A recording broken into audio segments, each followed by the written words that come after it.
तो। आप ये कहिए और गांधीवाद से बढ़िया तरीका लगता है कि भारतीय लोकतंत्र खतरे में है और इस वजह से आप लोगों का आह्वान कर रहे हैं कि वो सड़कों पर उतरे, यानी अगर आपके पक्ष में चुनाव के नतीजे नहीं आएंगे तो आपके मुताबिक लोकतंत्र खतरे में है, ये है क्या? यही आपकी लाइन है क्या?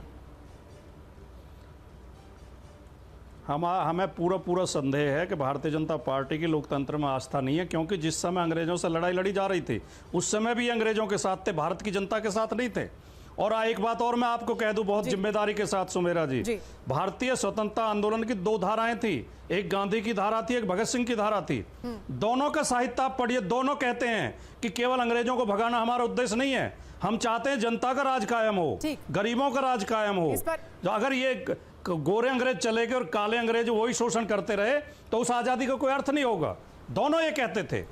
तो इसलिए लोकतंत्र को, आजादी को बचाने के लिए जनता को सजग रहना पड़ेगा, जनता को चौकस रहना पड़ेगा, ताकि हमारी आजादी खत्म ना हो जाए। मतलब चुनाव नतीजों पर निर्भर करेगा ये। अजय आलोक जी, लेकिन एक बड़ा सवाल ये सर, मैं आऊंगी वापस आपके पास। अजय आलोक जी, एक बड़ा सवाल ये कि क्या लोकतांत्रिक संस्थाओं को किसी भी शक शुबा, किसी भी तरह के संदेह से ऊपर होना चाहिए? अगर कोई सवाल, ये प्रक्रिया का हिस्सा है ना, आप भी तो आज चुनाव आयोग के पास गए कहने के लिए कि देखिए एक टूल किट है जो एक्टिव है, उसके ऊपर कार्रवाई होनी चाहिए, उस पर एक्शन लिया जाना चाहिए। ऐसे ही कांग्रेस पार्टी हो या विपक्ष के तमाम दलों, वो भी चुनाव आयोग के पास पहुंच रहे हैं अपनी तमाम शिकायतें लेकर, तो ये शिकायतें भी की जाएंगी। और अगर ऐसा लगता है कि उनकी सुनवाई नहीं हुई तो उसके बाद उनके पास दूसरे विकल्प भी खुले हैं, चाहे वो अदालत जाएं या आगे बढ़ें। उस पर आप उन्हें देश विरोधी कैसे कह देते हैं, या देश विरोधी होने का क्या कटघरे में खड़ा किया जा सकता है इस आधार पर? हम बिल्कुल उनको देश विरोधी नहीं कहते हैं कि कोई चुनाव आयोग में जाकर अपनी शिकायत कर रहा है तो वो देश विरोध नहीं हुआ, वो उनका अधिकार है। लेकिन उस शिकायत के बाद लगातार ये कहना, अभी आपके चैनल पे कहना, ये तरह की तमाम बातें कि भारतीय जनता पार्टी का लोकतंत्र पे भरोसा नहीं है। 45 साल लगातार कांग्रेस ने शासन किया, तो क्या आज हम कहते हैं कि उस वक्त देश में लोकतंत्र नहीं था, कांग्रेस सरकार में थी इसलिए सरकार नहीं आती? ऐसे तो फिर देश में सरकार ही नहीं बदलती। हमारा लोकतंत्र इतना मजबूत है जिसकी इतिहास दुनिया दुहाई देता है। विश्व का सबसे बड़ा लोकतंत्र, उसका मजाक उड़ाने वाले उसी लोकतंत्र के विपक्षी।